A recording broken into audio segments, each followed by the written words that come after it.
What's good, y'all? I'm Jerry, about to check out 10 reasons WWE was better with Vince McMahon. This video is about Tap Out Corner. I honestly like WWE being under Triple H's regime, and the creative storylines and the matches been a lot better. I just hate the match cards on pay-per-views are a lot shorter than they normally was when Vince was in charge, and they got way too many titles around this time. And then it's like, storyline wise, some of the storylines kind of like, it's like a start and stop thing. Like when R-Truth came back, they fired R-Truth, he came back, cut his hair, cut a promo on SmackDown, and then weeks later they didn't do nothing to follow up with it as far as his heel turn. Or like, was he gonna turn heel, or was he gonna be a main event player? Like, what was gonna happen with that? And it's just like, it's so many championships now, to the point where you putting majority of your main title defenses on Raw and SmackDown instead of on pay-per-views, because you got too many pay-per-views and you want to cut down on match cards. I understand that, because you don't want no 5-hour match card, 7-hour match card, but like, damn, all these championships, it don't make sense to put some on Raw and SmackDown championship matches and put some on the weekly shows. Put them on the pay-per-view, man. But we about to hop into the video, see 10 reasons WWE was better with Vince McMahon. Let's go. On September 12th, 2023, WWE was changed forever when it was sold and merged with UFC, forming a new company called TKO. In doing so, WWE went from being majority owned by Vince McMahon to now being run by TKO's board of directors. Yeah. Now, don't get me wrong, Vince McMahon's WWE was far from perfect, especially in his final years. This video that shit sucked. I ain't gonna lie, it sucked. Person and the things he's been accused of doing. However, there are definitely some things in WWE that were done better when McMahon was in charge, such as number 10, tickets. Look at this. Yeah, the ticket prices definitely went up. Raw cost $254.30 or $127.15. That's crazy. Okay, but look at it now. 3 years later, in July 2025, those exact same tickets in the exact same venue are now $400.95 each, or $929. And you don't get no refund. Total. Damn. More than doubled for the exact same thing. And again, this is only a 3-year difference. I'm not trying to be a Vince McMahon apologist or defend the man. I'm just saying that during this era, WWE at least tried to be affordable. Damn, TKO. TKO caters exclusively to the wealthiest fans and is legitimately pricing some people out. Damn.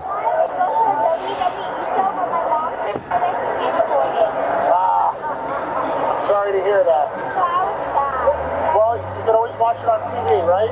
Well, carrying cross, TKO is making that more expensive too. Yep. Because of number 9, ESPN. I know. Vince McMahon. They just partnered up with ESPN for next year. However, under McMahon, WWE was so much more affordable. Yep. In the 1990s, the company took pride in the affordability of its pay-per-views. Of course, you've heard about the incredible price for In Your House. It's only $14.95. Can you imagine? Damn. What made it go up to $60 when I grew up? The WWE network, WWE actually became even more affordable for fans. Before the network, WWE pay-per-views could range from $40 to $60. Yeah. There was at least one pay-per-view per month. I couldn't afford it at the time, so I had to watch Raw and see what went on the night before. The WWE network launched, it was $10 a month. Yep. You got every pay-per-view. Now I had the WWE network. But there's a ton of original content, and you got access to old Raws, SmackDowns, pay-per-views, and more. Yeah. Now, under TKO, all that is gone. Beginning in 2026, pay-per-views, or premium live events, will be streamed on ESPN, and this service will cost That's crazy. $30 per month. Damn. Feel even worse, ESPN won't have any additional content. No archived episodes of Raw, SmackDown, pay-per-views, or anything. Just exclusive PLEs. And getting less. Again, Vince McMahon wasn't running a charity, but at least when he was in charge, he made an effort to give fans value. TKO's business model is the opposite. How can we give less value at a higher price? But you know what makes this even worse? Number 8, advertising. If you watch WWE now, it feels like one big commercial. Just about any open space in or around the ring has some logo on it. And it's borderline. All these sponsorships. Wrestlers walk the ring wearing sponsored gear, and even the weapons are now starting to have sponsors on them. I honestly wouldn't be shocked if one of the WWE Championship belts gets a brand logo slapped. It's coming. It's coming. WWE has always had advertisers, but during the Vince McMahon era, there was some degree of separation between advertisers and the actual show. I don't know if it's Vince believed the ring was sacred, so he didn't want no advertisement was involved in the ring, inside the ring. Now, I'm not sure of the reason, but whatever it was, we benefited from it. Going back and watching older matches with a clean ring looks so much better compared to all the crap WWE has plastered everywhere. Yeah. It wouldn't be so bad if those ads helped keep WWE more affordable, but as you stated, it isn't. Most sports and streaming services offer an option where, for a small additional fee, you can remove the ads. WWE is the reverse. You pay more and you get more ads. Damn. It doesn't end there. We have to talk about number 7, merch.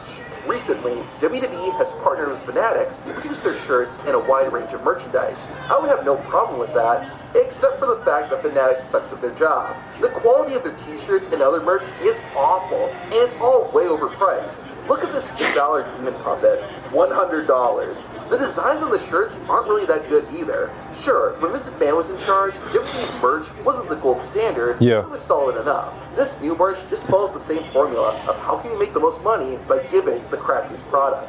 Okay, well, at least with all that money, WWE is keeping good care of its wrestlers and employees. Right? Wrong. For real? Stinginess. WWE has been making record profits. However, Oh, they don't want to pay. reports have emerged that WWE employees have their benefits reduced while also being assigned heavier workloads. They don't want to pay them. Employees are only receiving a Hell no. which barely keeps pace with the rising cost of living. Here's the other kicker. During the Vince McMahon era, WWE apparently had what they called the Superstar Program. Employees could reward each other with points that could be then used for cash bonuses and other things. Big shocker, but TKO has gotten rid of that. Damn. Also the wrestlers who have gotten the short end of the stick too. When Vince McMahon was in charge, wrestlers could get free tickets for friends and family. However, TKO has stopped doing that and now apparently only sends wrestlers a link where they can buy tickets. When wrestlers Damn. frustrations, WWE allegedly respond by saying they are millionaires and can afford the tickets. So it's a cash grab now. Is a multi-billion-dollar company. It can afford health insurance and travel. That's expenses for crazy. wrestlers. Yeah, in case you didn't know, despite having record profits, WWE still doesn't cover wrestlers' travel and forces them to have their own health insurance. That's You know crazy. the joke about companies hosting a pizza party for their employees?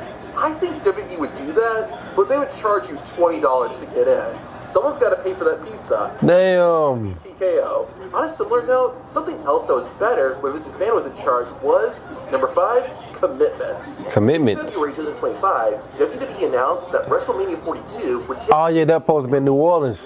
They're going back to Vegas for some reason. Said WrestleMania 42 would now take Back in Vegas. Las Vegas. Again. The only reason this happened is because Las Vegas was willing to give WWE more taxpayer dollars. But Whoa. something this unprofessional would never have happened under Vince McMahon's leadership. When WWE announced that a pay-per-view, especially WrestleMania, was coming to a city, it was a guarantee. With TKO in charge, I don't think they ever went back to the same city twice in 2 years in a row. He's actually going to deliver Like, what it promises. back to back. Speaking of shows, that leads me to my next point. Number 4, lack of shows. Now, I'm Yeah. not talking about lack of televised WWE shows. TKO is providing plenty of that. Yeah. I'm talking about non-televised events or house shows. When Vince McMahon was in charge of WWE, the company would often run multiple house shows each week. The reason was twofold. They burnt them out during that time, so I agree with Triple H and TKO on that. Televised events weren't exclusive to big cities. They got burnt out Places that on were weekends. host Raw, SmackDown, or a pay-per-view would still get an opportunity to see WWE live thanks to house shows. I live in a relatively small city, and Yeah. this is how I was able to watch House shows live burnt them in out. person. Heck, in 2008, WWE ran a show in Cheyenne, Wyoming. Because their schedule was so hectic back then. Even though the arena there was technically not large enough, it worked with their schedule. So WWE decided to give the Cheyenne fans a show. That would never happen today. Since TKO took control of WWE, the company has been holding fewer house shows, and the ones they do are Ooh, there's press. generate a significant profit. This sucks for fans in smaller cities who now have to travel if they want to see a WWE show live, making things even more expensive. I know that Vince I'm glad they still come to Memphis. the goodness of his heart, but if it had been up to TKO, I and many other fans would have never got to see a live WWE event. Now, aside from business, I'm going to share something kind of controversial, and that's number 3, creative. Allow me to explain. Vince McMahon had a plethora of bad storylines and ideas during his tenure as WWE's leader. Triple H is now in charge, and in a lot of ways, he's doing a much better job than Vince. He is. Feeds and stories are more cohesive, make sense, and tend to be more serious. This is a good thing. But the one problem is that those types of storylines can be predictable. You know exactly what's going to happen, and you're just waiting for it to get there. Yeah, Vince McMahon's storylines were sporadic and could change from week to week. This storylines was dog shit. I'm not even gonna lie. This shit sucked. You know what to expect, and that made WWE exciting to watch, especially during the Attitude Era. In general, though, there's just less variety. The Attitude Era was over 30 years ago. The shows are a lot Close to more 30 years ago. serious, and matches tend to run longer. We talking about today. That's not all bad, but some of the best WWE moments are the comedic ones. Plus, shorter matches can be fun. There's just kind of a staleness with WWE right now. Again, one of the problems with Vince McMahon was that his creativity could be all over the place, but there was an element of unpredictability and variety that's lost today. Now, speaking of creative, there's something else I have to talk about, and that's, number 2, theme songs. It's no secret that a lot of the themes in WWE suck now. They're bland. It feels so generic. And Back then, they had a lot of original recording studios and. Be attributed to one group, Death Rebel. Now, granted, Death Rebel started producing WWE theme songs in 2019, back when Vince McMahon was still in charge. So they were a Vince McMahon choice that TKO has continued to use. Here's why I include theme songs, though. When Vince McMahon was in control, there was at least hope that the theme music would improve. With TKO, there's no chance. I thought they just partnered up with Metro Boomin recently. WWE show, and someone could have gotten in his ear and told him, hey man, these songs really suck. With TKO, that's not even a possibility. That leads me to my last reason. And you might roll your eyes at me when I say this, but the number one reason WWE is better with Vince McMahon is passion. Until TKO bought WWE, the company was always controlled by one man, or one McMahon. Why does that matter? It felt like the company had some real passion behind it. Like I've said, Vince McMahon was in the business to make money, but he didn't seem to have genuine excitement for the wrestling business. He enjoyed making stars and creating moments that made the crowd react. Again, Vince was crazy and not a great human being. I'm not arguing that. But listen to how he talks compared to how Nick Khan, WWE's current president, talks. You go out and you manipulate the audience, and they boo the hell out of you, but you really want to get that heat. Yeah. Feel it. We're not afraid of it. It's like, go embrace it. WWE is a treasure trove of intellectual property, a treasure trove that is not. He looking at it as a money standpoint. We want to exploit it. Now I'm gonna get my take on that at the end of the video. So much more soulless and corporate. Again, say what you will about Vince McMahon, at least he had some true appreciation and respect for wrestling. I don't think TKO has any of that. Since Vince McMahon stepped away, WWE has changed in some surprising ways. Wrestlers are now allowed to do things they never could before, including when it comes to sex. To find out what the rule change is, watch the video on screen. Alright, y'all, great video, man. My personal opinion, if WWE keeps this up and starts doing this money grabbing thing, they're gonna lose a lot of fans. Fans gonna ultimately go back to AEW and watch their shows regularly. AEW stock is gonna skyrocket back where it was before a couple years ago, and WWE gonna be right where it was during the 2010s, where it was just like they were so after money with the lack of creativity, the lack of storylines, the lack of in-ring competition. And they was just focused on money. Then they started to focus more on storylines and started bringing back wrestlers who were still there, but they was building up their own wrestlers instead of signing back wrestlers that left them. I feel like that's gonna be their kryptonite right there. Is that money. That's all they looking at right now. It's money. So if they can get back to focusing on creativity and focusing on the brand and wrestling, actual professional wrestling, sports entertainment, they're going to be just fine. But if they keep going the money route, it's never going to work. But let me know down below in the comments of what y'all thought of my reaction to this video. Like, comment, subscribe. Until next time, I'm out. Peace.